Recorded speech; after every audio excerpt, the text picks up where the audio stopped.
Hello beautiful people, welcome back to Easy Sewing with Tyke. Today I'll be showing you how to create this beautiful and stylish 4-in-1 Bubu dress that is versatile, trendy and perfect for most occasions.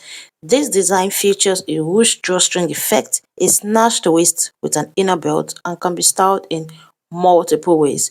So this step-by-step guide is super easy to follow whether you're a beginner or you're experienced. Now a huge thank you to my amazing subscribers for your constant support.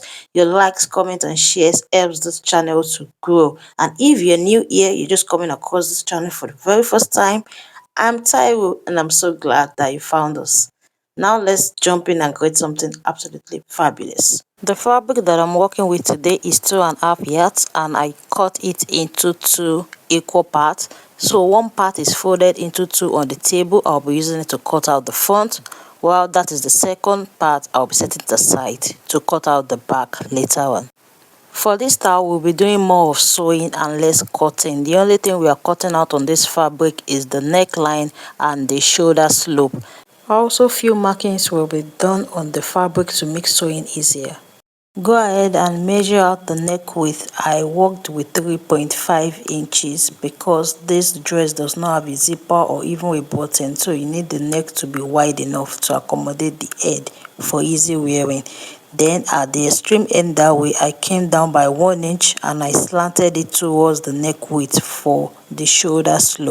For the front neck depth, I worked with 6.5 inches, but I went ahead to mark out 7 inches because by the time I'm done joining it at the shoulder, it would have reduced the neck depth since I am not adding a shoulder joining allowance. So I went ahead to mark out 7 inches that way.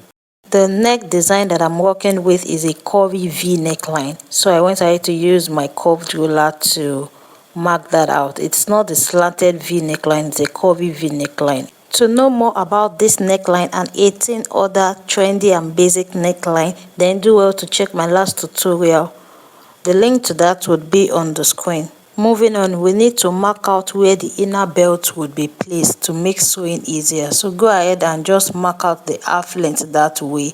And for the width, I went ahead to mark out 7 inches on fold that way. When it is open, it will be 14 inches. You want to make sure that you mark the same measurement at the other side, alright?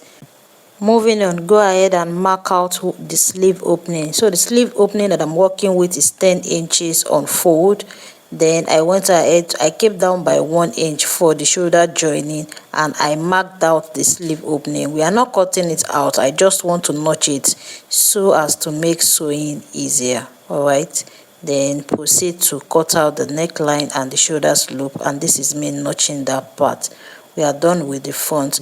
Moving on to the back, go ahead and input the neck dimension. Remember that the neck width is 3.5 and for the neck depth I worked with 2 inches, and that is because I factored in the allowance to join the shoulder. Okay, so work with your desired neck depth, but it should not be too high. Remember that there's no zipper and there's no button on this outfit. And that is it, we are done on the cutting table. It's time to head over to the sewing machine. If you have watched to this point and you are yet to subscribe, please kindly do so. Give this video a thumbs up, drop your questions or comment below. I love hearing from you. Also, don't forget to share this video with your friends so they can be a part of our creative community. Alright, now let's continue. Starting with the back neckline, I went ahead to turn it with a bias. You can decide to use a facing if that is what you prefer, but I would rather work with bias. So the bias is 1 inch wide. I went ahead to sew it this way using 1/2 inch. Afterwards, I made sure that I notched it as it is not the ready-made bias. After notching, I went ahead to fold it over this way and I sewed it off neatly. And this is what I have when I was done sewing. I repeated the same process for the front. You can see that I've turned the front neckline with the bias as well. So on the cutting table, I went ahead to highlight the midpoint using the pins. You can use your iron to form a crease line, but just make sure that you are folding it and you are getting your center. So I'll go ahead and sew 1/2 inch for the hoop casing. Alright, I'll go ahead and sew 1/2 inch for the rope casing from the top to the bottom. And this is what I have. Again, it is important to create this at the center of the fabric, at the midpoint, alright, to achieve a neat finish. Moving on to fixing the belt. So I have this belt, I have sewed it already. The length is 33 inches after sewing and the width is 1 inches wide. So this is how you want to place your belt. You want to make sure that the longer part is facing outside and it's not facing the center. Not like this is wrong. You want to make sure that the longer part is facing the side rather. Then just go ahead and place the belt on the part that you have marked out. Okay, you want to go ahead and place this belt on both sides like this. Now that the belt has been fixed, the next thing to do is to join both the front and the back together at the shoulder, and I will be joining it using a sewing method called the French seam method. So I will be joining it together at the right side first, then I'll join it together at the wrong side like this to successfully hide the seam. You can see how neat it looks. Yes, that's what I wanted to achieve. Afterwards, it's time to join it together at the side. So starting from the place where I have notched out for the sleeve opening, just go ahead and sew it at the side. You can use between 1 to 2 inches, but I actually worked with 1.5 inches. So from that mark, I started sewing it all the way to the hemline. The next thing to do is to fold the hem of the sleeve opening neatly like this. So to do this, you just want to go ahead and fold the 1.5 inch allowance that was left that way. But because this fabric is slippery, I'll be folding it one after the other. I'll go ahead and fold in 0.75 inches. I'll sew it round. Afterwards, I'll go ahead and fold in the remaining 0.75 inches. Make sure that you sew it across this way to secure that part, alright?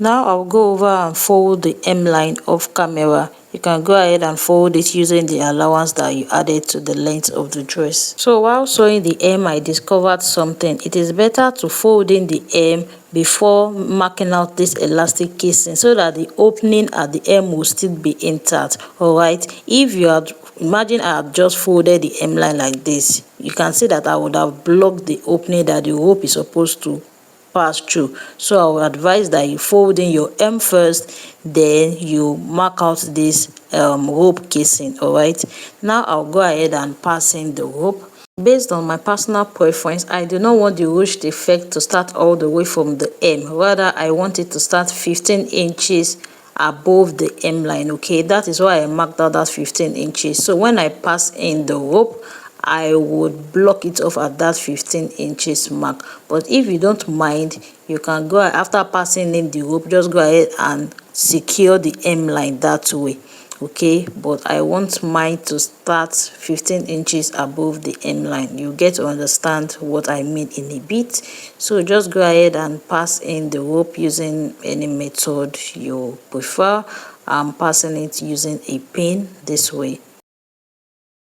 Now this is the 15 inches mark. I can feel the end of the rope that way, so I'm just going to stitch it down to secure it down this way. So with this, I hope you can get what I'm saying. So that 15 inches would be left only.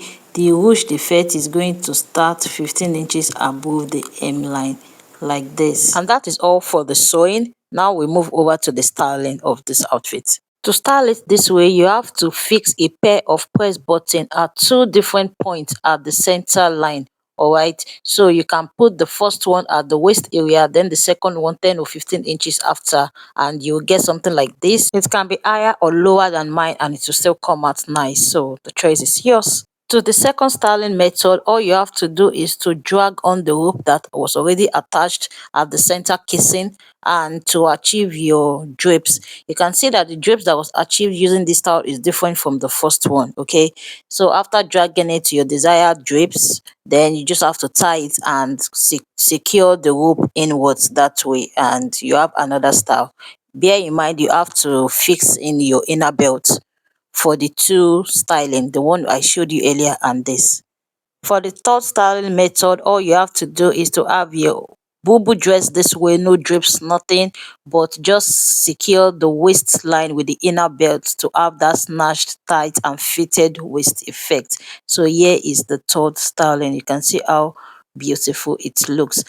No one would even know that there's a rope encased in this dress until you pull it out. And for the final styling, here you just have your bobo this way, just simple and nice, no drapes, no ruched effect, no waist tightening or snatching or anything, just your bobo this way, and it is equally gorgeous. So which of these styling method do you like best, and would you be trying this out? Let me know in the comment section. I'd love to see how your project turns out, so be sure to share them with me on social media. You can find me as Easy Sewing with Tyke on Instagram, Facebook, and TikTok. See you in the next tutorial. Until then, take care and happy sewing. Bye.